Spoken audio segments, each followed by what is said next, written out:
This topic that we're talking about tonight is probably the number one thing that I get asked.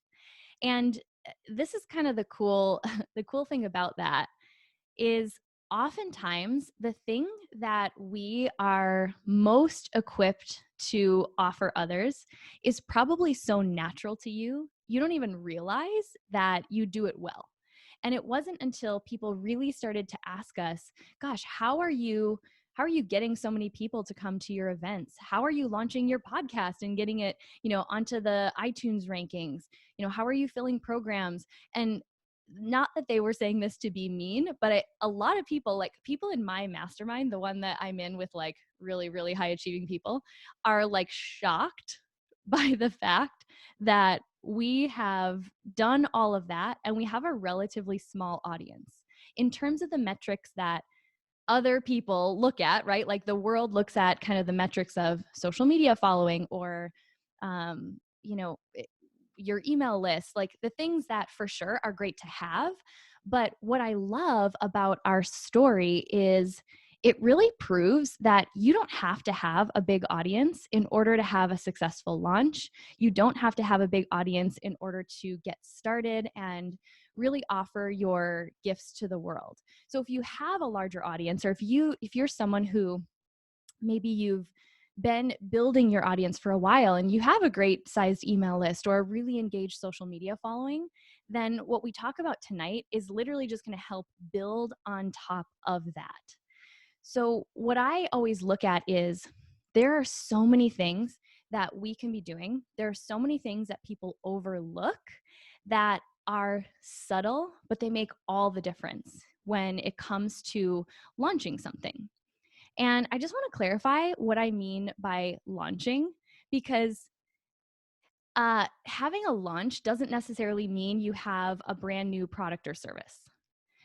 A launch could mean that you are relaunching something that already exists. I almost look at it, this is like what I classify as a launch, is it gives you an excuse to talk about your business.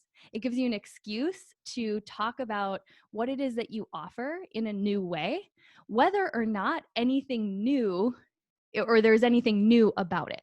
So, one of the most effective things we can do as businesses is find creative ways to keep people interested in what it is we're selling, right?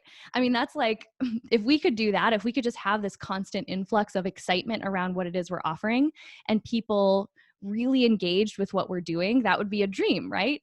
But how many of you often feel like, oh my gosh, if I have to get on Instagram stories one more time and tell the world about my shit, right? I'm like, I'm done. They've clearly had enough of me.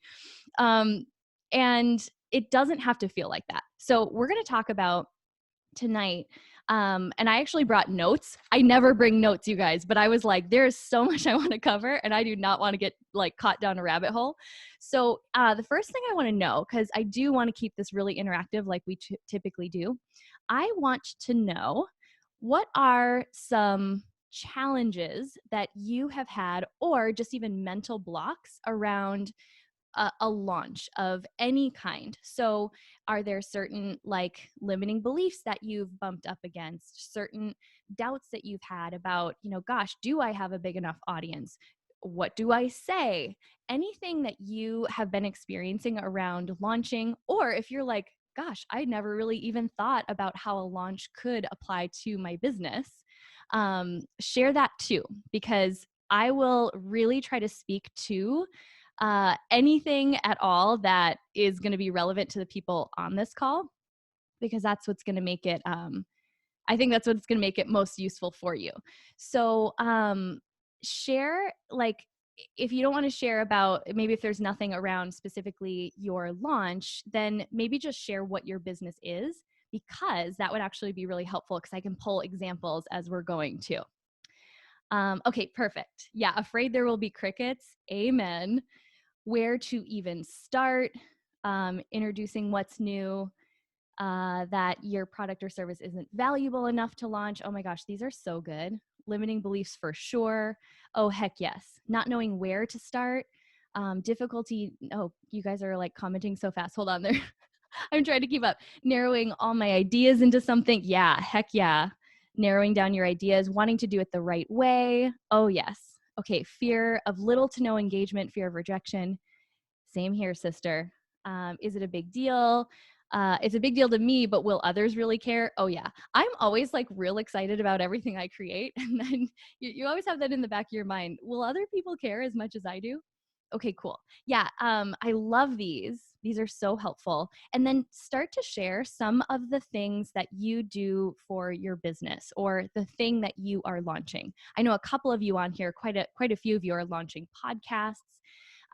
If you're like offering services, anything like that would be super helpful because then I can give some exact some what am I trying to say? Examples. There you go. This is what happens after being on Zoom calls all day. Words just they just leave. They leave your brain sometimes.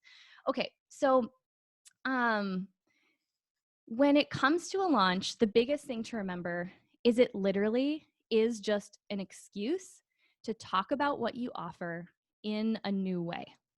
So, with that context, anything at all can be a launch. Anything.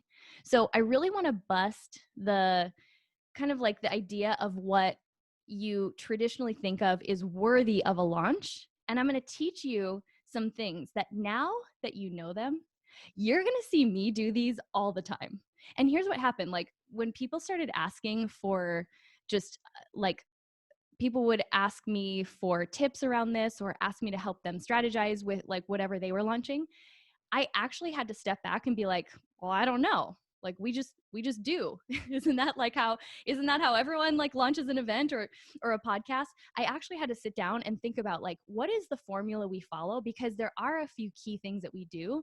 And just like some of you are saying, realizing that like I don't know, is there anything that's special about this? It took me a second to be like, oh, this is like valuable to people. I guess I could share this, right? And so you're actually the first to know this. I'll talk about it more at the end, but we are finally going to put this together in like a formal training. We've never like we don't offer e-courses or anything like that, but people have asked for this for so long. Finally in quarantine I've had time, so we're gonna, and I'll share a little bit more at the end, but we're gonna actually formalize this and have like a plan for people to follow. um Kelsey, I would pay for it. Yeah, like there's so much to it, but here's what I will tell you tonight. I'm going to give you like if someone like just said give me your 3 best tips, I'm going to give you those. And then those of you that like really are looking for more of a step by step like formula to follow and some live Q&A to have like basically just like have someone else brainstorm on your business, then yeah, we're going to be doing that. So I'm super excited about that. But here's what okay, so I want to start off with some stats. You guys ready? This is like going to blow your mind. When I say we didn't have much of an audience, I really want to drive home that you don't need a big one. So when Powerhouse Women started, we had no Powerhouse Women Instagram until the second year of our event, like right before it. So I will never forget like launching that first event. We had no photos, no video because it had never happened, and no one knew what it was. So we were just trying to like get people excited about something that had never happened. We had no social proof, and it just felt like we were like, trust us, it's going to be great. So sometimes when you're launching something brand new, that is how it feels. I looked back at some of the stats. So I had to look at my personal Instagram because we didn't even have one set up for Powerhouse Women. And I was getting on average 50 likes per Instagram post. Yes, 50 friends. And maybe 2 to 3 comments. I think like the post right before I started talking about Powerhouse Women, the book, was like a picture of my avocado toast. I was that girl. Okay. So not only was like my audience pretty small, I was getting a little bit of engagement, right? It was like a few years ago, so things were different, but I also wasn't really known in the area that I was now creating things for. So I really want you to keep that in mind, that it doesn't matter. There are some things that you have to like take into consideration, and I'm going to get to that if you're pivoting to a newer, talking about a newer topic. But we had no email list. You guys, we legit started an email list a year ago. like actually started emailing a list. We were kind of collecting emails, and it's still a pretty small list. So when I say you don't need to have a lot in order to get started, it's more about finding the right people than it is having a high quantity of people.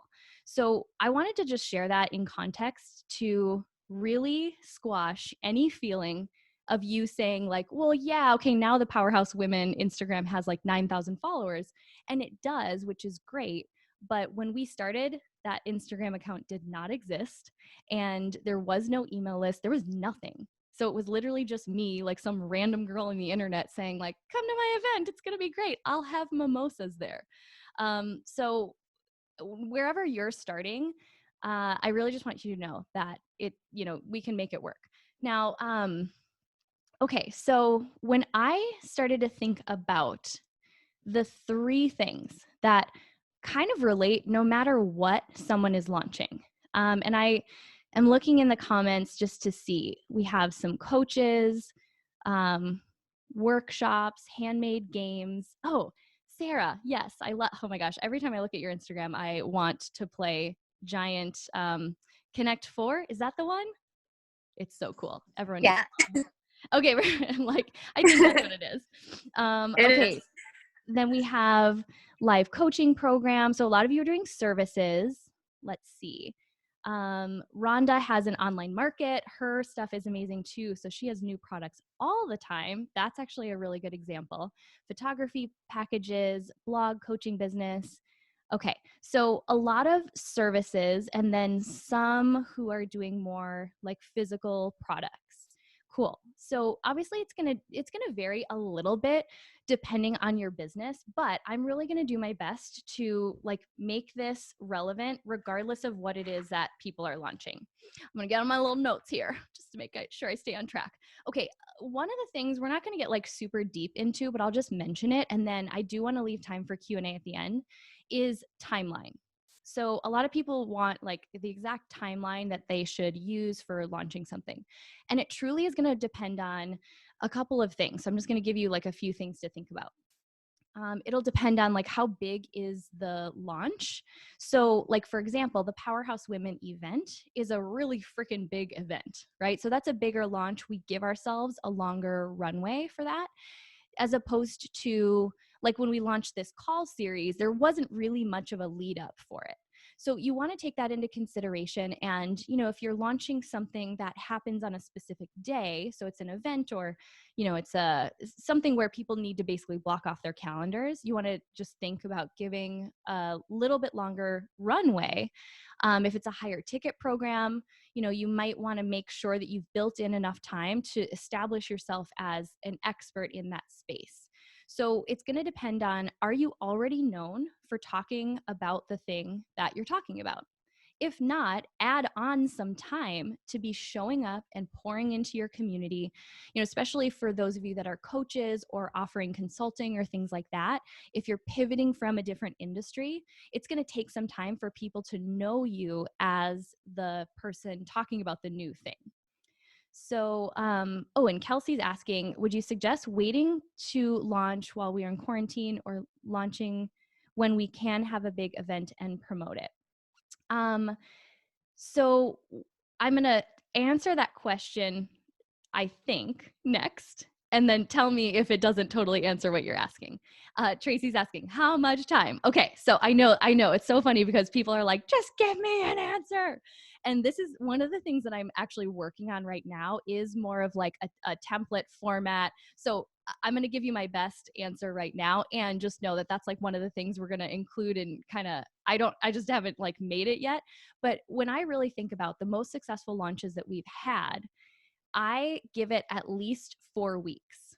Now, it doesn't mean that I'm talking about that thing. And if you think about like, people can't like purchase it for that entire 4 weeks. That period of time might be more like 2 weeks, where if you, like in online marketing, they talk about it like the cart is open. So like you're open for biz, people can like physically go online and buy your thing. Depending on like the size of what I'm launching, the cart might stay open for longer. But in terms of like executing a launch, meaning pre-launch, like, which is kind of like the ramp, the on ramp to the thing that you're going to announce, and then actually like, yay, it's on sale, and then sad day, the cart is closed. That whole period, at least 4 weeks minimum. But for an event, we that launch like plan is 6 to 9 months, and like we're planning it all the time. But in terms of like when we are actively to the world, like talking about the event, we start in about January for an event that's in September. And it just kind of depends on how big the thing is and how much time you want to give yourself to like funnel people into it. And we've kind of tested out different timelines. So even if I think back to the first Powerhouse Women event, I don't think it's so crazy to think, I don't think I launched tickets until June or July. Maybe it was like July. All I know is I didn't know what I was doing. So I gave myself like not a lot of time at all to fill an event. And we had 100 people there, which I'm going to share that story at the end. It's kind of like part of one of the points. So you can, again, I can give you all of my best tips and you'll find someone who did it a totally different way and prove me wrong. So, at the end of the day, try it one way and then you learn things with every single launch, but it's never a bad idea to have more time on your side, kind of what I'm thinking. So, okay, here are the 3 things that I think make or break a launch. And let me tell you why these are really, really important right now. And it kind of ties in with what Kelsey was asking. Should we be launching right now? Are people actually still buying right now? And the truth is, they absolutely are. And one of the reasons why I was like, okay, I have to finally like put this on paper and create this as like something that people can follow, because I'm watching a lot of people not do it wrong. Like this is not at all like shaming anyone who's doing it wrong, but I'm just seeing some people making like little mistakes that literally make or break. And what they're offering is actually so valuable and so needed. So it's really important that people get that there's subtle things that make all the difference in whether people care at all what it is that you're talking about. And so that's what I'm going to focus on for tonight. And then, of course, we'll take your questions and all that. Okay, so the first one, and this is huge, and you just saw me do it. The first one is you have to nail your messaging. Now, it doesn't mean that you have to be perfect, right? This is something that can actually ebb and flow. You can get feedback. You can constantly refine your messaging. But right now, so this is actually something it's important always. But the thing that I'm seeing a lot of people not nail right now, is that like a nice way to say they're not doing it right? I'm like, they're not nailing it. Like really great effort, and they're not nailing it, and I really want to help them nail it, is they're not putting things into context. So yes, you have to like get your messaging down, which I'll talk about a couple other things that have really helped us do that. But you also, right now, the most vital thing is you have to break through all that's going on in the media, everything that people are distracted by. They are literally just, a lot of people are in survival mode, and it's like what we're all dealing with. So unless you tell me, why should I care, and why should I care right now? Like, how does it affect my life right now? I'm probably going to be like, oh, that's cool, file it away, right? So you just heard me say, and I said this for a reason, so I could show you why I'm seeing that having like us creating a program around launching is necessary right now, is I'm watching so many people not nail it in this time frame. And I also believe that we're coming around to a really critical time where if you plan out your launches like over June, July, come September, you can still be launching in the summer, but September is going to be like the first time that, kids are going to be back in school. There's going to be like this, yes, there's this new normal. It's not like life's going to go back to how we knew it, but it's going to be the first time that I think we'll really have like an opportunity to offer something that gets people's attention way more than it will right now. And I don't want you just starting to think about it in September. I want you to be like boom, I'm ready, right? As soon as the kids go back to school and as soon as you have like all your things ready, that you're the first one on people's minds, and there's things you can be doing right now. So the first thing is you have to put your messaging into context. Why should they care? Why should they care right now? And if anyone is like, I don't know how I would put mine into context, share it in the chat and I'm happy to do like a couple examples of how I would take your message and put it into context right now. The other thing, and we talked about this on a whole call, and I did a podcast on it, so I'm not going to go super deep, but the topic of feedback. So remember how I did that call, and it was on one of the connection calls, and it was all about how if I were starting over, I would do this thing first, and it's get feedback. So again, if you're already actively working with clients in the area of work that you're launching something in, you probably have a lot of, experience, and you have a lot of, you're just very connected to what it is that people need and how they feel about it. But, like when we were first starting the Powerhouse Women event, I could have easily like created a sales page that said, this is going to be the best event, and we're going to have mimosas and really great speakers. You'll be super inspired. But that's sort of like, wah, wah, wah, right? Like, okay, great. But I went to women who I knew that I was creating this for, and I said, like, what are you experiencing? I don't remember exactly what I asked, right? So I'm like just paraphrasing, but I asked questions to find out, like, what are they struggling with right now? How do they feel about that? And over and over and over again, I heard the phrase, I just get in my own way. So you'll notice we use that in Powerhouse Women. I say, we talk about getting out of your own way and into action around your big ideas. That came directly from the women that we were creating this event and this community for. The other phrase that I hear with a lot of women that I talk to is, I just feel like there's more for me. So you'll notice, like, a lot of times that we'll write copy, like on our sales page, it'll say, do you ever feel like there's more for you? Right? So if you can take your community's exact words and speak them back to them, it makes people feel like, whoa, it's like you're in my brain. The number of times people have told me, like, I feel like you're in my brain. I don't know if that's a compliment or, I mean, I think it is, right? They're basically saying, like, you nailed it. You're speaking right to me. So feedback is critical. And again, you can go back and listen to, there's a podcast that I did on that feedback piece. And so that's a really great place to start. And then, think about where you use your messaging. And again, we're not going to get like super, super deep into this. But you want to think about having a different plan for each platform that you plan to use. Don't worry if you're planning your launch for something that's like in the not so distant future. Don't stress about like creating like if you're not that big on Instagram, then don't worry about like trying to create an Instagram just for this. Go all in on the one or two platforms that you really have been spending time on. If, and this is kind of like a big if, right? If that's where the people you're trying to reach are hanging out, but then realize that every platform needs to have its own strategy. So what I mean by that is you're going to do something different in an Instagram post than you will on an Instagram story. The two have very different words are hard right now.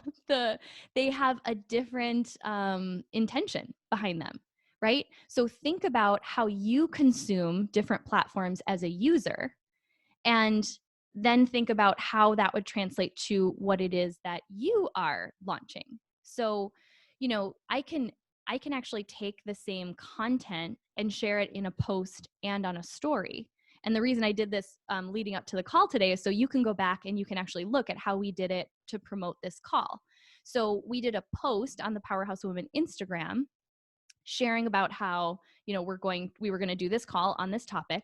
But then on Instagram stories, you want to think of Instagram stories like as though you were literally like FaceTiming with a friend. So it was like, hey, I would love your input really quick. Like, what are your biggest questions around launching? You have to think through, how do people use and consume each platform? What's the intention of it? And then how does that translate to the messaging that now you're getting feedback and you're really honing in on? And how can you use that effectively as part of your launch? So examples of different kind of platforms. Again, we're not going to go super deep into this, but I can do Q&A for sure. Is like your email list is one. And then if you think about social media platforms, but we actually break it down into not just like Instagram, Facebook, LinkedIn. We look at, okay, Instagram grid, like your actual posts to your feed. We have a different strategy for Instagram stories. And then sometimes even if you're going to use like Instagram, IGTV or IG Live. So Instagram itself could be 4 different like strategies. It could be post, stories, Instagram Live, Instagram TV, right? IGTV. And I'm not saying this to overwhelm you. Again, pick the ones that you feel the most comfortable with, and then you can grow into the other ones. But where I see people making mistakes right now is they just treat every platform as though it's the same, and it's not. You got to think about how people use each platform. Same with Facebook. So, like, you have your Facebook posts, but then you have, for example, Facebook groups. So when we look at like the overall picture of Powerhouse Women, our Facebook group is the place where conversations happen. So we really work to create content that makes people start and have conversations. I'm not posting the same thing as I am on like my Instagram page, because a group environment is really meant to get people talking. So is that clear? Does that make sense? The point I'm trying to make here is you want to be really intentional with the platforms that you are going to use. You want to make sure that you're creating a strategy for your launch that fits what that platform is intended to do. And, it takes a little extra work, but this is a make or break. Okay. This is something I don't want to see any of us making an unintentional mistake and missing the opportunity to make an impact because you took the same, post and you just kind of like shared it across all platforms, and it just didn't have the impact that it could have if you had just taken a second to go, okay, how do people watch Instagram stories? Okay, they usually have the sound off. So I'm going to add a little text and just kind of like allude to what I'm talking about. I'm going to do like interaction, give people a little question box to like interact with me. So just being really intentional like that. And again, this is something I'm doing a ton of work right now on, like creating a whole like roadmap, like for every platform that at least we've used. I don't use all of them, but to be able to really organize that for yourselves. Okay, let me just see some questions. What are your favorite tools to help organize the different pieces of content? We use an organizer post planner for Instagram. We use Planoly, and that helps just even kind of to plan out what's coming in the future. But then a lot of our like back end organization is just through Google Drive. So it's just myself and Hannah. That's it. That's Team Powerhouse. In case you were wondering, there's just 2 of us over here. And for a long time, it was just me. So I just would use like Google spreadsheets and Google Docs to keep myself organized. Okay, perfect.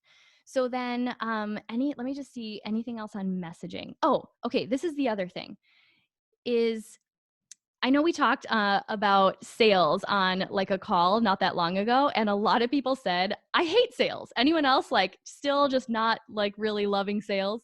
Yeah. I actually really like sales, but it's because I've realized, I've cracked the code that sales is not what I used to think it was. The most effective way to sell is to share stories.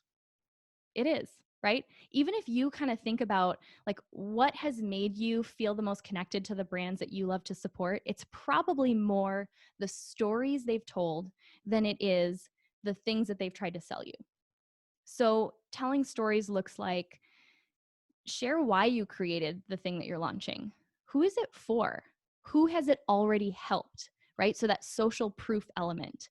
And then one of the most effective things to just like really weave into your messaging and again, your content strategy is take people along on the journey with you. So show them behind the scenes. Make people feel like they're literally watching a reality show of you creating the thing that you're eventually going to ask them if they want to buy.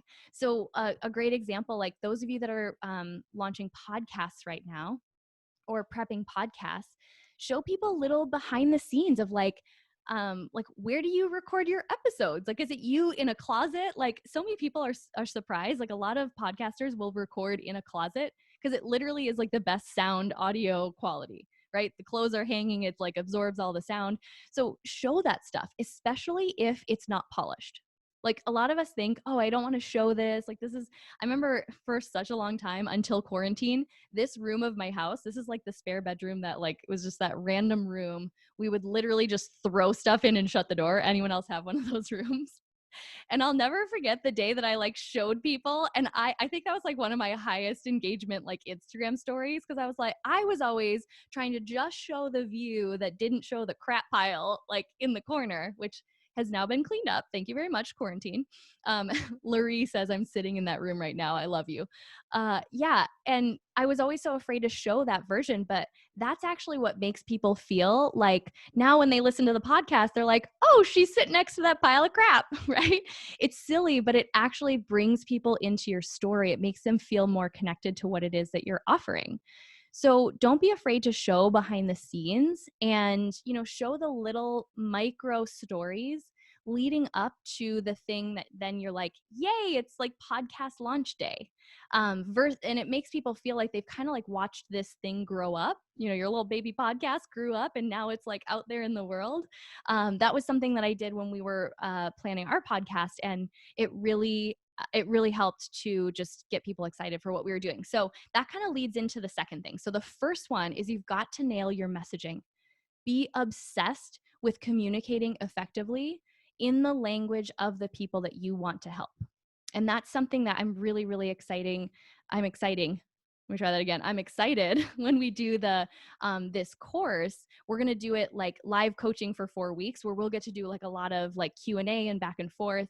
Because that's one of my favorite things to help people nail. I get to do that a lot with like our mastermind members. And sometimes the smallest tweak makes the biggest difference in your conversion. So like if you're launching something and it's falling flat, don't like give up and be like, I suck. I knew I shouldn't have done this. It's probably a tweak in your messaging. And that's where you can actually go back in and get feedback. I use this example all the time with like, let's say you launched an event and like tickets just weren't really selling. Think about 5 people in your life that you're like, man, I really thought Susan was going to be all over this event. It's weird. And just go say, hey, I would love some feedback on the sales page, like brutal honesty. When you read this, does it resonate with you? And like, don't be afraid to hear honest feedback. It's the only way you're going to get better. And it's the only way you're going to like really start to nail that messaging piece. Okay. So let's see I'm going to look at some of these questions. How do we talk to people when we don't want to talk to people? Well, that's a really great question. I love you, Jenny. Here's the thing. I'm not sure if I'm totally understanding the question correctly. However, I will say, look, this whole having your own business, it ain't for the faint of heart. There are days I definitely don't feel like showing up. Today I was really excited to show up, but there's days where I literally have to record a podcast. Otherwise, like I won't stay on schedule with my podcast. I don't want to do it. I like put it off till the last moment, but I will always show up because it's bigger than me. This isn't about me. It's about who I'm here to serve, and that's all of you. So, I think when we can dig into that and remember who this is actually all about, and when you're in a business that really like connects with that part of your soul, you just find new grit, new resilience to do the shit you don't want to do. I know a lot of you can relate to that. And for me, I guess that's how it's looked, but trust me, I don't always want to talk to people. In fact, when I'm on a lot of Zoom calls, like by tomorrow, I will be like, I'll look at Elliot and I'll be like, don't talk to me. Can we just sit in silence? I love you. Just sit here and let's just not talk. Okay. So the second thing after, the messaging is really critical. You can't skip over that. But then once you really start to get things in the words of the people that you want to impact, one of the most effective things we've done when you are balling on a budget and you have a tiny audience, one that like you're obsessed with, because you probably know, I was like, there was a time where I literally knew every single one of my Instagram followers, right? Like, and you love them because you're like, yeah, these are my people. One of the most effective things we've always done is we create buzz, like I actually didn't realize that this was a gift of mine until people started to point it out um, to me, that I'm just naturally the kind of person who's really excited about stupid small stuff. Anyone else like that? Like, I get excited when there's like anything in my mailbox that's not a bill. Like, that for me is like, that's like the most exciting thing in my day. I get excited. I was like the kid who loved to find the little toy, the plastic crappy toy at the bottom of the, you know, the cereal box. So, like, I naturally am the kind of person, and I won't say I've always been this way. I've really like honed this skill of getting other people excited about what I'm excited about. Now, if that's not your, like, maybe you look at me and you're like, okay, our personalities couldn't be more different, then don't worry. You don't have to be fake or not, feel authentic to you, but you can create buzz in a way that's really, really authentic to you and infuse your own personality into it. One of the reasons it's worked well and we've been able to create like this excitement around what it is that we're launching or what it is that we're doing is because I'm genuinely excited. It's not fake. Like, people can feel when it's fake, so don't fake it. But I bet you can find, if you're creating something, if you're pouring your blood, sweat, and tears into, and sometimes it's like actual blood, like you might, right? I think we've all had that moment where you're like, God, I'm like really giving this everything in me. That I bet there's something about it that excites you that much. And maybe for you, it's not excitement, it's more passion. Whatever word for you really just like connects with that part of your soul and says like, this is why I'm doing this. I want you to like sub in that word when I'm talking about excitement. But one of the things that has helped us to do this is we take everything and we break it into micro launches. This is probably like one of the most effective things that I didn't realize we were doing. And once you've got the messaging down, this is the game changer between, and I know we've all kind of like been on the receiving end of where maybe someone's, like launching, I'm just going to use an example. This is totally not based on anyone, but let's say they're launching like a course and every message is like, hey, have you bought the course yet? Did you get it in yet? The cart's closing soon. You better buy. And I'm like, okay, I freaking get it. Like, you have a course. And we start to feel that fatigue about like we're tired of hearing about it. It's because we're not getting creative enough in how we are talking about it. So I'm going to give an example using the Powerhouse Women event because it's just like the one that's like most easy to share. And then I want you to think about your specific product or service or business. And if you want me to use your example, type it in the chat and I'm happy to like maybe do one or two. So the Powerhouse Women event is, like I said, about a 9-month runway, meaning we will open tickets sometimes in January, or at least we did in 2019. We opened tickets like late January for a September event. And everyone told me I was crazy because that was too long to be like, hey, buy a ticket. Did you buy a ticket? Did you get your ticket yet? Get your ticket now, right? No one wants to be that girl. And I was like, I just don't think it has to be like that. So what we did is we took the entire event and we literally broke it down into micro launches. Or you could think of it like announcements. So think about everything that goes into something like an event. There's the location, there's speakers, there's so many little elements, there's gift bags. And so anything at all that I could create a launch around. Now, it might sound silly to call it a launch, so it's like an announcement. I use that. So there was two ways I could have approached it, right? I could have like gone live with the tickets, launched a website that just had all the details right there, speakers, where it was happening, every detail of the day, and then I kind of like had no more tricks, right? So I could have just put it all out there and then all I would have really had was like, oh, early bird ticket prices are ending, or, you know, uh, like really just kind of trying to create a different way to talk about it. But instead, here's what we did. And some of you, if you've been around long enough, you might now look back and be like, oh, yeah, you totally did. Okay, so for example, last year we added a Friday night kickoff party and we did a pajamas and Prosecco theme. I know some of you were there. It was the most fun ever. I know we got to do a little virtual version of it. But if you remember, before we even announced, so announcing a Friday kickoff party was a micro launch. So we didn't just even go on social media and say, hey, guess what? We're doing a pajamas and Prosecco. Oh, we milked this because we knew it was like, and again, this is just what I get excited by. Anyone else like love a good surprise? So like I genuinely love surprises. So we showed little behind the scenes when we did like this photo shoot for it. And there's like all these people in pajamas. We're like, oh, we're just a little photo shoot for something we're announcing soon. Like stay tuned, right? It like, even if people don't freaking care about your pajama party, they're like, I'm just so nosy. I gotta know what this is. So, like, we will literally take again, the behind the scenes, showing the excitement, like showing our community together, because that's a big part of like what we're about. So we'll show little things. And then we even did, if you scroll back in our like in our Instagram, you'll see like we had done like a couple of posts that led up to like on a specific day where like we have like a huge announcement for Powerhouse Women 2019, and we like counted down to it. So using things like countdowns, showing behind the scenes, but not saying what this is behind the scenes of, all of those things. And I want you to pause for a second and think why that works. Because again, what I don't want you to think is that this is gimmicky or it's hype. And it could easily come across as that, and you can write it off as that. That's fine. But think about it. Human psychology. We are now wired to look for dopamine hits everywhere we go. Why do you think social media is so addictive?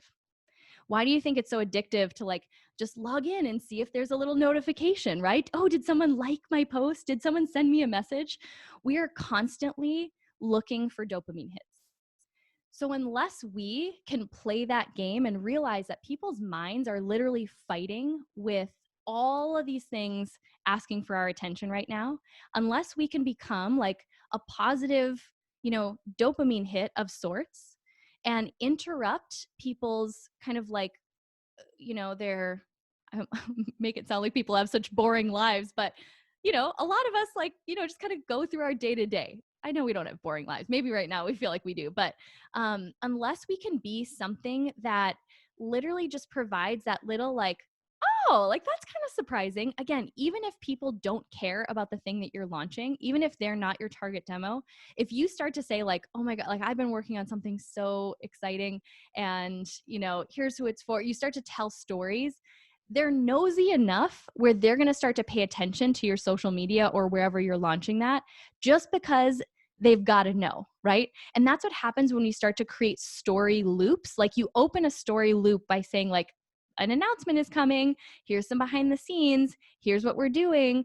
And regardless of whether that like really relates to the person, our minds need to like complete that story. It's like when I watch movies with Elliot, it drives me crazy because he'll be like, oh, I'm tired. Let's pause this movie and watch it tomorrow night. And I'm like, are you kidding me? I can't go to sleep. I need to know, does she get rescued?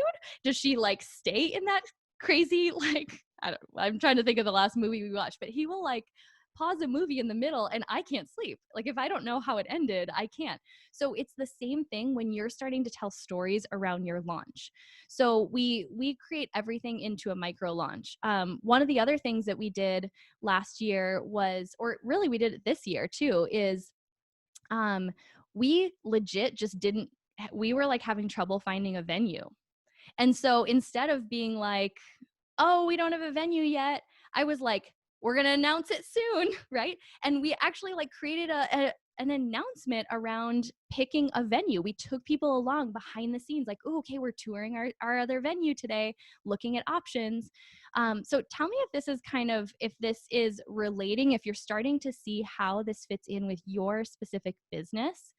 But telling those little stories, things like your podcast, it could be that, you announce that, like there was a day we announced that we were working on a podcast and it was going to be launching soon. Then we started to show behind the scenes, like here we are recording interviews. Oh, I just interviewed this awesome person. Can't wait for you to hear it. Then there was the day that we like revealed the cover art, right? Which then we ended up changing anyway. But all of these things, I want you to start to think about them like a micro launch. I know we might feel like, oh, who cares, right? Who cares about my thing? But the more you can start to realize, like people love to be invited into a story, and you use these different little checkpoints as a reason. Again, this is all back to A launch is basically an excuse to keep talking about your thing, keep talking about the impact that you make. So if you think about it in terms of mini launches, like with the event, instead of announcing all the speakers, we'll announce them one by one, because it's a way for me to subtly tell people, um, you're going to want to be at this event without me having to say, buy your ticket now. Did you buy your ticket yet? So instead, the way I keep people excited to hear about Powerhouse Women is we just like reveal little parts of it throughout, leading up to some bigger deadlines like ticket sales increase, like price increasing, etc. Okay, so let's see. Totally agree. For my corporate job, we do teaser campaigns. Yeah, I mean and that's the thing. We actually see companies doing this all the time. We just probably have never stopped to think how it relates to the thing that we are launching. So now that that piece specifically, you're going to start to see us doing it all the time. In fact, like this call is kind of a version of it, because I knew that we were working on this e-course, and then I knew I was going to talk about this on the call, and I was like, well, why don't I just start talking about like, yeah, we're totally working on an e-course right now because people have asked for it. So this is something that it just has become ingrained in how we launch things, but we're really working on getting it down to like a formula that you can copy, like you can steal this. So I really want to see all of you teasing and doing countdowns and driving me crazy, because I have to wait 3 days to find out what it is that you're launching. But I try it and tell me that it doesn't create more buzz and more excitement around what it is that you're doing. Okay, and then this last one, this is probably the one that I'm most passionate about, because it literally is what Powerhouse Women exists for, and that's community. Enlisting the power of your community. You're not meant to do business or life or your next launch alone, and I really mean that. And where this really started to come full circle for me was the very first year that we were doing the event. Again, no audience, very, no email list, no Powerhouse Women Instagram, and just really like basically selling people on the idea of an event that had never happened before. And I remember feeling so overwhelmed, thinking, I don't even know, like I maybe knew 20 people. And that was about, I knew other people, but I I sat back and I was like, who's going to come? Who's going to listen to me? Who's going to show up? Like how am I going to get people there? It just felt overwhelming. And oftentimes if we're given this big vision, it's not something that we're meant to carry out on our own. It's really, we're given a big vision because it's meant to make us think about how we can enlist the gifts of other people. And I'll never forget the day that I sat down. I feel like Taylor's like fist pumping and I love it. And she's eating broccoli too. That was like, that made my whole night. But I will never forget the day that I sat down, and I remember I started to make a list. I was like, okay, Lindsay, come on. Like God gave you this vision. Clearly you're meant to do it. Come on, sister. And I just started to make a list, and I was like, let me just think about the people that I know who might come to this. And so I like got to about 20, and I will never forget, I like started sobbing because I was like, I don't know any more people. But then it was like this moment of clarity that I don't, maybe it was my higher self. Maybe it was, I don't know if any of you like talk to yourself, but sometimes like I don't hear audible voices, but like sometimes there will be this moment of clarity. And it was like something in my mind clicked, and it was like, you dummy, you made a list of 20 people. They know other people. And so all of a sudden I realized I didn't need to get 100 women to come to my event. I just had to enroll maybe 20 of my friends in the vision to a point where they would be willing to invite 5 of their friends. Right? And like that's literally why this community exists. It's, I'm kind of over, and this is not like judgmental, but I'm kind of over just saying women supporting women. Like that's great. Like that should just be like how we operate. Like we shouldn't even need that hashtag. That should just be like, well, duh. Like yes, we breathe air and we support each other. But like, how do we actually live that out?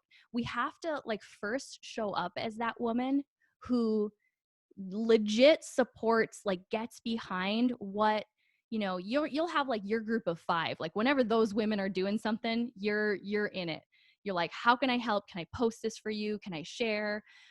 You may not be able to do it for everyone, and that's not the point. You know, those of us that are, I know we did the call with Tracy O'Malley, my 2s on the Enneagram, the helpers.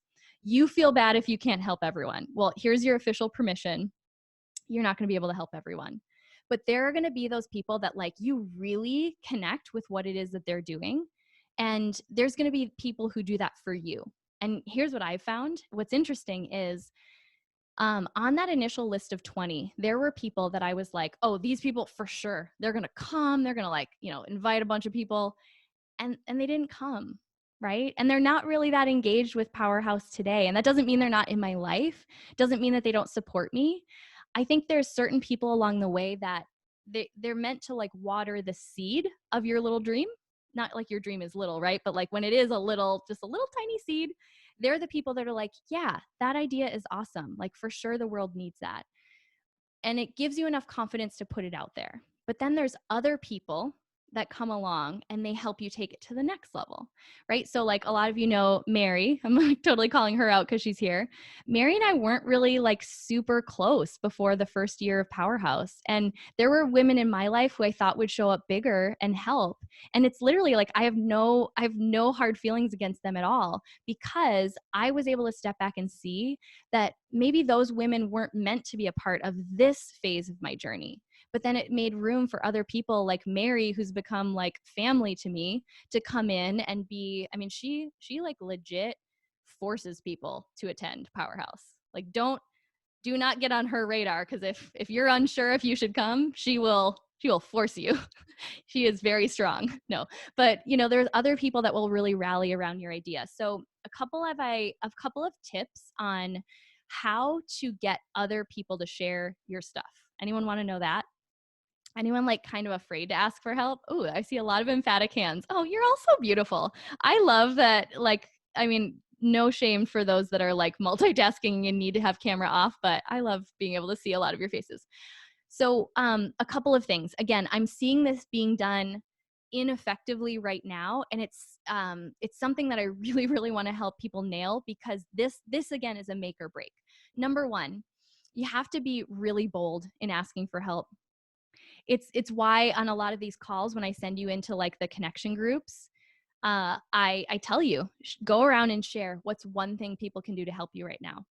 Because I've dealt with it too. I am the worst at asking for help. Anyone else like, oh, I'll just do it myself. I'll just like, oh, I could ask for help, but like, yeah, I'll just take care of that. Yeah, and we literally rob people of the opportunity to partner with us and help us share the thing that we created. So number one, we've got to be bold and we've got to ask. But here's the big but. You have to be really clear about what helping you looks like. Specifically, what are you asking for?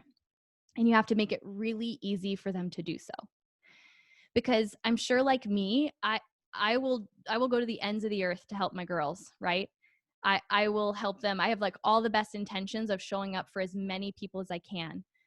But the ones where it's like a no-brainer, it gets done the quickest, is when someone will say, hey, I would really appreciate if you would leave a review for my business on Google. Here's the direct link, and here's even some ideas of like what I'd love for you to touch on, right? You know, it's a little uncomfortable sometimes for us to ask for help. So oftentimes like we like don't want to be that direct, and it feels weird to be like, can you please give me a compliment and say these exact words? But it makes it so easy then for people to help. Another thing, like podcasts. I know Tarly, you had asked specifically like what to be doing when you're launching a podcast. So this is an area where we really did this well. And so this is something for those of you launching podcasts, or you could be actually relate to a lot of different things. So I was very specific with people. What would help me the most is for you to download every episode on launch day. And I like literally wrote out really clear instructions, gave direct links, like go here, click the little cloud, download every episode, then click write a review. And the other thing we did, so this is like specific to podcasts, I screen recorded what it looked like for me to do that, because some people didn't even know what the podcast app looked like. So again, if you just say, hey, can you leave a review for my podcast, and assume that people know where to go to do that and what it looks like, they might really, really want to support you. But if my brain has to work too hard and I'm trying to like feed some kids and, like keep a husband alive and, do all the other things like taking over the world, I might really, really want to support your podcast or, leave a review for your business. But if I have to think too much in order to do that, I'm less likely to do it. So we did like a screen record and we showed exactly where to go to do that and exactly what it looked like. And then I just shared that a lot on my Instagram story. You can do things. I mean, there's so many other ideas, and we'll dive into this a lot. Like when we do the e-course, like how do you should you use affiliates? Should you pay for people to help promote your stuff? And you can absolutely do that, but there's so much that you can do. I think, um, again, it's getting the guts to ask for help and be really specific and clear about how people can help you, but then also making it as easy as possible for them to say yes and follow through with that. So let me just see if there's other. So if you can provide scripts, if you want people to do like social media posts for you, write the exact copy that they can just copy and paste. They can come up with their own if they want, but if you give people exact copy and even a graphic that they can use if they want to, it at least does the hard lifting for them, and people are way more likely. So things like that, giving direct links, giving clear instructions about like, again, just what support looks like for what it is that you're launching. Like, hey, I've gotten to the point, I've learned, it's been really tough, but I've learned how to be way better at asking for help. And so like in this season, when people like are messaging us in the DMs and saying like, what can we do to support you right now? I'm like, great, take this link. I would love if you would share about our connection calls. So if anyone's wondering, that's like the biggest thing you can do to help us right now. And just like, if you've loved these calls, whether this is your first or your 50th call, okay, we haven't done 50, but the biggest thing you can do to help us right now is take the link that's in our Powerhouse Women bio and share it with a friend, and invite someone else and another woman that you think would really love this to attend the call. So don't be afraid to ask. Okay, let me see. We can open it up for questions in a moment. I'm going to give you just one quick run through. And I know that we're already at 6 p.m. I'll allow, of course, those of you that want to do the connection time, we can still do that. But if you're finding it, if you think it'd be more valuable to do Q&A, we can just keep it to Q&A this time, and then you'll get to connect again. And if you haven't been on a call, we actually connect in small groups at the end. Okay, Q&A, cool. Yeah, I'm happy to stay. Okay, perfect. Q&A. Perfect. We'll do that. I was kind of feeling that way too. And then for if you haven't been on one of these calls before, you're going to want to come back Tuesday, because at the end, what we do is we actually break the whole group out into smaller breakout rooms, and you get to talk to and meet a few other people. Can you tell I can't read and also keep talking at the same time? I start reading messages, then I'm like, oh wait, what am I talking about? So yeah, we break you out into smaller groups where you can actually network. And people have been invited to be on podcasts in those groups. They've found new clients, they've made new friends. So one of people's favorite part of these calls.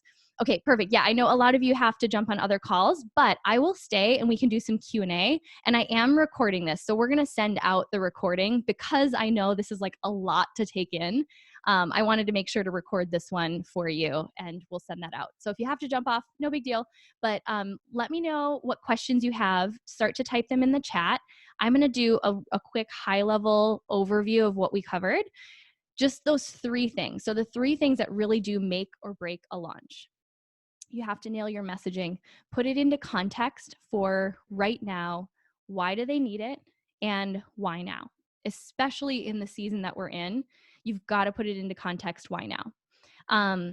You can create buzz by breaking your launch into micro launches. Give yourself a new reason to talk about what it is that you're launching. and a new element to share with people. It's one of the most effective ways to keep showing up and talking about the thing that you're launching without just having to say, like, did you buy it yet? And, none of us like that, girl. And then the third one is enlist the power of community. And to do that, to get other people to share and support you, you really have to be clear about how they can support you and make it really, really easy for them to do so. So and if there's specific things, I mean, of course, there's going to be so much more detail that we're planning into the course. And part of that will be like scripts, like what can you send people, what verbiage can you send them. But if there's anything around that you want to share, you would love to see in like an actual like thorough 4-week program, I'll share a little bit about what that's going to look like, at least what it looks like right now. We're still planning it. One of the things that I'm going to be really transparent about, and this is something I will always like share 100% legit, honest, what we're doing, because I think it can help you too. So I had already started mapping out this course, and then we were going to like launch it later, but I was like, why would I do that? Why don't I just offer it to, like, especially you all who you show up every week, Tuesday and Thursday. Most of you are here like regulars, and we're going to literally create it together. So this is not going to be like open to like the masses. We're only going to take a specific number, and you're literally going to give us feedback as we're creating the course. So you're going to get it for like half off. You're going to get live coaching every week because that's going to give me feedback. And, you're going to help us see what we may not be thinking about and what we may not realize you need, instead of me going and creating a whole course, filming all these videos, only to realize later that I want to redesign the whole thing. So those of you that are thinking about creating courses or things like that, you can absolutely launch it to like your people and, take them through it and essentially create it for them and with them, because you're going to end up with a better end result than if you had just tried to like fortune tell exactly what people need and then realize down the road you want to change it. So that's exactly what we're doing. We've never done it before, but we're doing it. And it's going to be, it's going to be this times so much more, and a lot like paced so that you can actually take it and then implement it and get, what am I trying to say? Like, get the actual worksheets to start to like plan some of this out. And then also, I was going to say something else and I lost it. Okay, so let's get to questions. I guess I should probably share too. We don't have it like ready for you to actually sign up for it, but Hannah has a link. She'll put it in the comments, and then we'll send out a follow-up where you can just basically just give us your email saying like, heck yes, I want to know when it actually opens. We're gonna create the like landing page for you to join it, and it'll be ready for it'll be ready it'll be like open on the 18th is kind of what we're planning for. So there's not going to be like one-on-one, Jenny. It's going to be kind of priced to go through as a group. Like, I want to keep it really affordable. Oh my God. And I didn't tell you the best part. So right now I'm obsessed with creating things that can help our community make money. It's like anything we're creating, I want to create an affiliate link where if you share it, you get paid too. Because right now I realize that like that's super, super important for where a lot of people are at. So anyone who goes through this first group, you're going to get to be an affiliate if you want to. You don't have to. And you'll get to use what we just taught you to like share the course if you like it with other people and make money on it. Okay. So looking at the questions, let me see. So Hannah put the link there. So there's not going to be like one-on-one coaching, but there's going to be group calls and Zoom calls where we'll get to like do one-on-one interaction. So that's going to be what that looks like. Let's see. Tarly asked, at what point did you hire help? Well, not soon enough, to be quite honest. And here's the deal. I started hiring help by hiring like contractors. So my first step was I really looked at the areas where I wanted to be showing up for my audience, but I wasn't doing it, or it just took like too much time and energy. So one of mine was emails. I knew it was really, really important. Like, you've got to like have an email strategy. If you don't have one right now, it's fine, start one. But as soon as I could, and honestly, like as soon as I realized like it was an option to outsource my emails and have someone help me format those and write those, that was like the first thing that was so easy to hand off. So it's not someone like that works for me, but it's a contractor, and she is taking on more clients if you need her information. So she helps us. She basically takes posts that we've done on social media and she formats them into emails, or like sometimes I'll write a little bit, but then she makes it pretty and she adds photos and like schedules it to go out. And then I just really started to look at what are the things that aren't my gifts. So like the creative stuff, we use Creative Label for a lot of our branding and our social media. And then Hannah came on board at the beginning of this year, honestly, because I was like, I know where I'm going. Like, we are going to do big things this year. Now, of course, thanks Corona, it hasn't totally looked exactly how we thought. However, I knew that I was the only thing getting in the way of where this vision could go. So that was when I made the investment. And I told Hannah, I was like, I will sell my car to keep you on board forever. I will do whatever I need to. I will live in a box, because having the right person on your team is like a game changer. Okay, let's see. Let's see. JJ. I know who that is, but it shows up on here as JJ. What are some micro launches you might suggest for launching a website? Oh, I love that. Okay, so this is a perfect example of how you can literally take anything at all and make it a launch. So if you're unveiling a new website, um, what a lot of people would do is just kind of like show it on the day it launches, like, okay, here's our new website.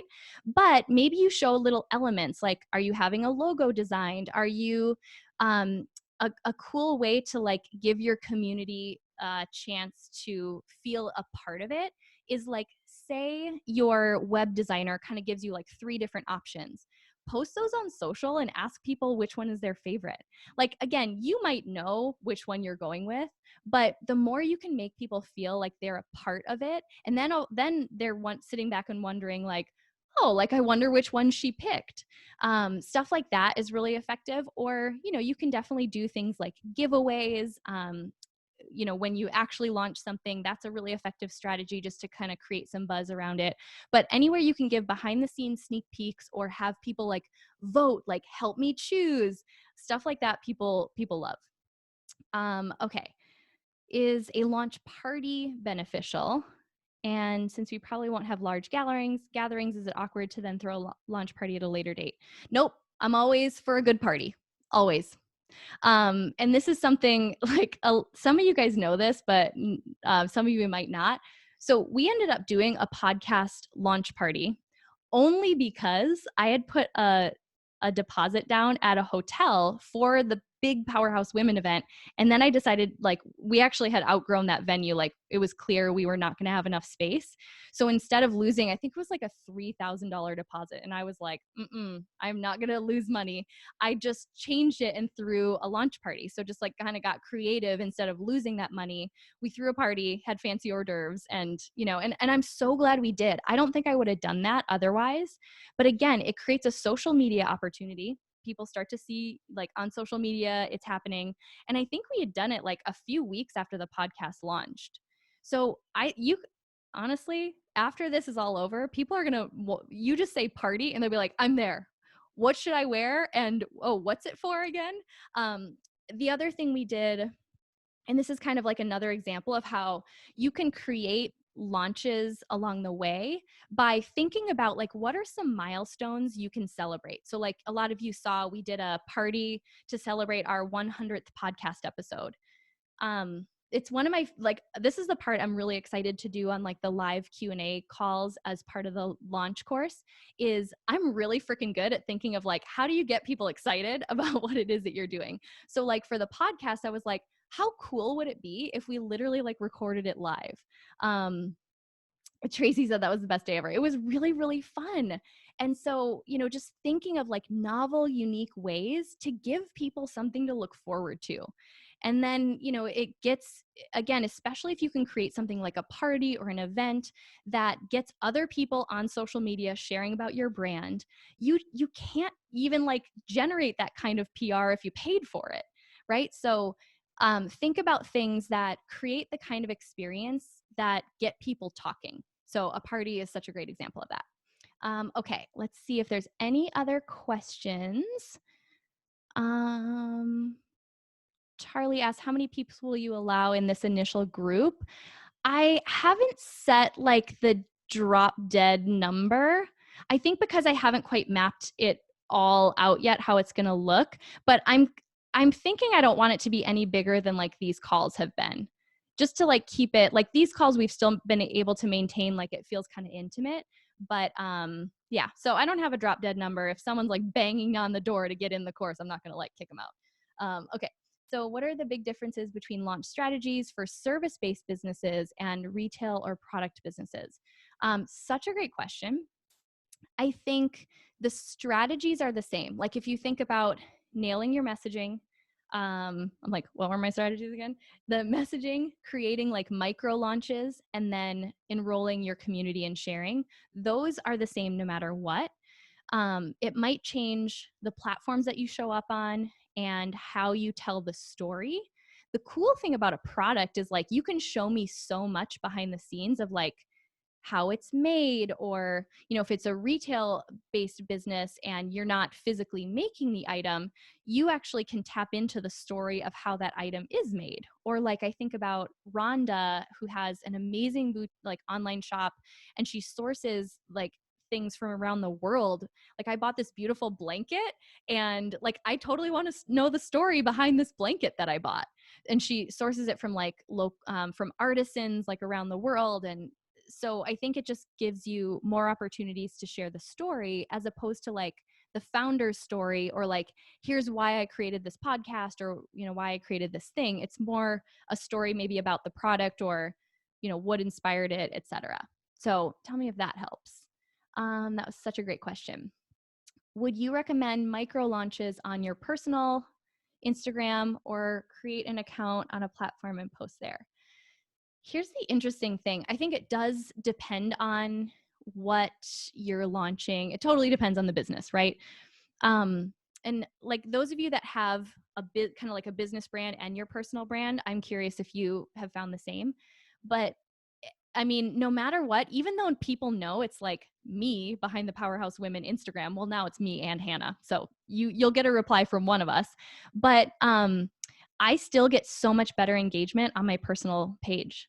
So a lot of times you'll see I'll share maybe the same message, but I'll space it out. Normally, I won't share the exact same post on the same day on both platforms. But if you use two platforms, like for me, it makes sense. I want my personal brand to be separate from Powerhouse Women.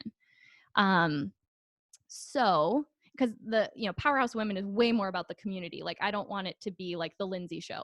So keeping those separate was really important to me. However, I just will change how I share. I'll just like make slight modifications. So a lot of times if I'm sharing on my personal page, I'm sharing like my personal experience with the Powerhouse Women event. Where on the page the voice is more of like, hey, we're like the girl gang, like even though it's still just me and my dog, right? And Hannah, and we're just like, and Hannah's dog, like that's we. When we say we, it's just us. But the voice of it is much more like speaking on behalf of like our community than it is my personal voice. So when I'm sharing my personal page, I just have the ability to share more of like I'll share a lot of like my fears that I've overcome in creating this. And so I think because that's like people really relate to people, I get more engagement on that than I do on the page, but it's still really important for me to have the separate brand identity.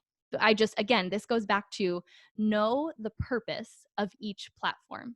So again, another example, right? Even though Instagram, we could break into like posts, stories, blah, blah, blah. Like I literally, when I map out my strategy, it's like, how am I showing up on the Powerhouse Instagram? How am I showing up on my Instagram? And then the subcategories in each of those. So it sounds like a lot, but I'm a really visual person. So when I sit down and map it out, again, I can take one piece of content. I'm not creating like 10 pieces of content for 10 platforms. I'm taking one thing. And then I think about, how do I share about that on my page? How do I share about it on my stories? It's the same freaking thing, but it's just a slight, like I'm being intentional with how I'm sharing it and how I'm showing up on that platform. That was probably more than you bargained for. Sometimes I get on tangents and I don't know if it really makes that much sense. Okay, I post a lot about other people's events, products, podcast, but it does take time for me to create the content for them. How would you recommend people make those easy to post? Oh, hold on, easy to post and share type content? Where should they put it so people can find and post? Okay, Caroline, I love this question. Let me know if this is the answer you're looking for. So we create almost everything in Canva. I mean, some of the stuff we do have Creative Label, like actually do like graphics for us. But for the most part, everything that you see is made in Canva, which is really easy. And then a great way to do it is create either a Dropbox folder or a Google Drive folder. I really like Google Drive, and you can have a free account, because what you could do is you could create a folder. You could have your images in there, and then in that same folder, you can have a Google document that people could open and copy and paste the like caption you want them to share. So again, if you can just send them one place to click and it's got everything they need, that's like a no-brainer. So hopefully that helps. Okay, let's see. Other questions? Are you questioned out? I know this is a lot. So this is why. Like truly, this is why this is going to take 4 weeks for us to unpack, but I promise you that at the end of the 4 weeks, like you'll be able to tap into this so much easier. And it'll come so much more naturally. It's all practice. Again, like this has taken a long time for us to really build up and do, but now it's almost automatic. It took me a second to like step back and think about how we actually do it. Okay, so Alex asked, I just caught this one other question. How do you keep the personal and the brand separate when it was created out of personal need, but it was always built to evolve? Yeah, I feel like Sparkle Bar and Powerhouse are similar. And here's the thing that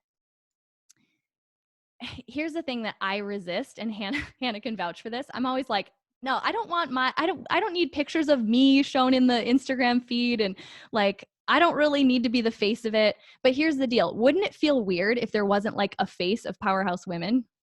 Like you'd have no human to attach to. So like with the Sparkle Bar, Alex, you have like amazing stylists. Like each of them has a story. Obviously you have a story as the founder, and I know you have a really personal reason why you started this beautiful community and space. So again, I actually don't think about keeping them separate anymore. I think about how can they be, I'm trying to think of a good analogy. Like they each have their unique identity, but they also both influence each other. So Powerhouse Women is a part of what makes me me.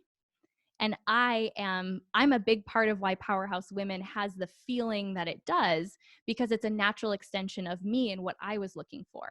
So the moment I realized they're not really supposed to be separate, they're supposed to, it's almost like they're fraternal twins, right? They each have like their own identity, but they're like they're known to be connected. And I think it's actually more powerful. The moment I was willing to like step in and, well, I literally want to throw up in my mouth even saying this, like be the face of Powerhouse, because I'm just so uncomfortable with like the spotlight. That's not even like my jam at all. But I realize that like people need to attach to a person, right? And you have a lot of people that you can like bring into that story too. Does that help? Yeah, you have so many great stories to share. Okay. Is it okay to, oh, I love Bethany asks, Bethany, I friggin' love you for asking this question. Is it okay to call yourself we when it's just you? Oh, yes, honey. People used to call me on that. They'd be like, so you say we a lot. Do you have like a team? And I'd be like, well, I mean, my dog was in the room when I was responding to you. So like, right. It totally depends. Like obviously, and I don't know if you're asking specifically for like the bookstore or things like that. Sometimes it's really helpful to separate yourself, like almost create your own gatekeeper, but it's still just you. So like even before Hannah started, we have an email address that is hello@powerhousewomen.co. And then I have my Lindsay one. And so sometimes it is nice to separate, and it's totally fine to say we. And if people ask, um, yeah, okay. So like, I see what you're saying. So like when you're communicating on behalf of your store, you can say we, because it's like, even though maybe the Powerhouse Women team was just me for a while, I was kind of like saying we as like we the community. So like for you, it's like your store has a community, and then you have like employees and people, I'm sure. So you can absolutely like, it's just kind of a personal choice. Do you want the brand voice to be we? And then sometimes you can pop in and be like, hey, Bethany here, the founder. Like, so, we're kind of playing around with that a little bit when we're stealing a post that I have published on Powerhouse Women. Sometimes we'll kind of frame it to say like, oh, and it feels so weird because a lot of times I'm writing the copy and I'm like, Powerhouse founder Lindsay Schwartz. Then I'm like, ugh, right? Like, it just feels so weird. But it, again, we're close to our brands. We have to step outside. Like, if someone brand new is just coming to the page, they don't freaking know who Lindsay Schwartz is, right? So like, you have to give it context. You have to say like, our founder Bethany, like, here's what she shared. So that's kind of how we've done it. So totally up to you, but it's 100% okay to say we, even when it's you. At least that's what I say. Okay. So again, Hannah posted the link in the comments, but we will email it out as well for you to just let us know. You know how we roll. We're not going to like spam you if you don't want to know about the course. And if you just like, if this was enough for you, awesome. But for those that do want to know, we are going to send that link out. It's going to start June 1st. And it'll go for 4 weeks where we'll actually do it live. It'll all be recorded. So like, if you can't attend live stuff, but the other thing that's going to change in June is we're going to go down to one of these calls a week. And I knew that was probably going to be some, we started them knowing that people weren't going to want 2 calls a week forever. But we're going to continue with 2 calls through the end of May. And then what'll happen is in June, once we launch that live program, there will be one Girl Gang call, probably the Tuesday one. And then another day of the week is when we'll do like the live coaching in June. Because you all know we're getting real tired of Zoom calls. And I want to like, just like a pro NFL player, I want to go out on top. I don't want to like get down to like me and just Hannah. And then I'm like, should we probably like not do these calls anymore? So I know that you guys have been just like so appreciative, and it makes my heart so happy. And we literally love doing these calls. So we're going to keep doing them just once a week starting in June. And then, yeah, I can't wait to like, dive in on more of this stuff in the course and keep just showing up in this way too. It's literally been like the thing that has gotten me through this whole crazy time. We've got a lot of big announcements. This is me going, now you're going to watch me do it. I wasn't even going to plan to do this, but let me just tell you, everything's changing over here. Everything you thought you knew about Powerhouse Women is just different this year. So just know that like, we're reimagining some things that are going to like literally blow you away. I cannot wait to show you like what we're planning to do. And it's going to look different. That's all I can say right now. And, just so appreciative for how all of you show up in this community. So yeah, let me just see if I missed anyone's questions. But Tuesday next week, this is what I wanted to say before we end. I've really been like struggling around this specific platform. Anyone else like hear all this buzz around how we're supposed to be on LinkedIn right now? I literally log into LinkedIn and then I'm like, I'm overwhelmed, and then I log out. So we're bringing in an expert to talk about not just why you should show up on LinkedIn right now, but literally drilling it down to like, here are the 3 things you should do on LinkedIn every day. Hallelujah. I'm going to be like right there taking notes with you because I'm trying to figure it out too. So we're going to talk about that on Tuesday, and we will have more time for connection. And then you all know where to find me if you need me in the meantime. So I love you. Thank you so much for hanging out extra time tonight and for your beautiful questions. And we'll see you on Tuesday. Mwah.